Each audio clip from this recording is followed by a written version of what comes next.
things can change. It's not a given. It's not always right to impose life. People can get a habit of asking serious questions about our origins. Questions most people don't ask because they're given some pat answer, like it's the way things are. Even if they're not religious answers, they're still self-justifying, circular reasoning kind of completions made out of just this, well, everybody else is doing it, this is what we do, this is what being human is, and we mimic each other, we mimic those popular norms and fall into those same patterns.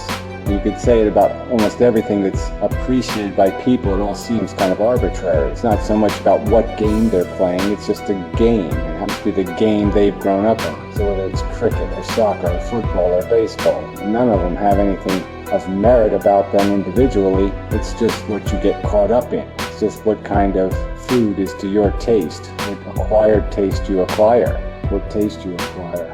The idea is that philosophy should rise above all of this crap and be able to just say, we understand it's just a game and it's an arbitrary choice. We understand it's just a soap opera, it's just a story, a movie or something else, and it's just kind of erroneous. The reasons why one appeals to one person or one appeals to another has to do with what their personal taste is and doesn't have much to do with any real merit. Where I wanted to bend the conversation was also to the point that Darwin's only been around, this whole idea of evolution, which kind of opened the door pretty wide. Now we have an explanation that kind of leaves God out of the game. Where before there was always this mystery, this thing you had to explain. And even though Darwin didn't trace it back to a single cell, we can do that now.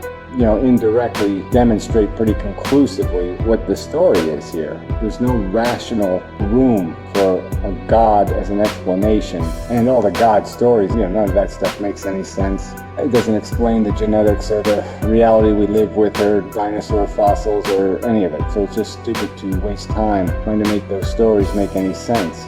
Antinatalism is just taking the idea that there's no God, and when you take that idea seriously, you're kind of required now, if you don't just get caught up in some kind of social norms or some kind of social programming, you're kind of obligated now to start asking questions and start answering those questions about what we're doing here, what our origins are, what the whole game really is. And if you describe it accurately in the way it really is, it's not a good story. It's a replicating molecule. It's basically competing with itself to accomplish nothing.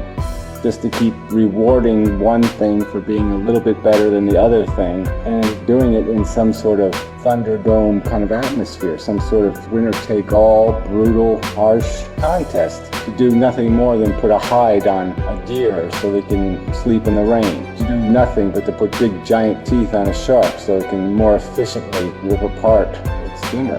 Put a big nose on something else so it can smell out and seek out something hiding from it. And we're a product of that. And our tools became the tools of war. That's how we gained our success. Not because we're individually magnificent, but because we could organize and work together and become a mob that could destroy anything in its path, anything in its way. So it's not a good story. Our origins aren't a good story. What life is doing in the real world, the natural world, isn't a good story. What human civilization has managed to do, which is have a lot of stupid wars, waste a lot of time playing ego games. I'm better than you because I have a Maserati and a mansion and marble floors, got pyramids and cathedrals and all kinds of monuments to just waste. It's pitiful. Even the best part of our civilization is silly and stupid. Yeah, so it's all pretty depressing, pretty lousy, pretty rotten. And there's no happily ever after to this molecule's progress. It's just going to keep providing instruments of war. And so physically we're sort of out of the game now because there's no more natural selection for us genetically. The only thing evolving is our intelligence. And there's only two parts to that are evolving. One is the technology, which seems completely owned by capitalism. So it ends up being just an instrument of the industrial complexes, whether they be control of the mass media or silly entertainments, halftime shows, or a military-industrial complex, so we can do some more of that DNA molecule, destroying DNA molecule bullshit, fighting for nothing, because that's what we're made to do, unfortunately. The other part that's evolving is our philosophical understanding, our this shit.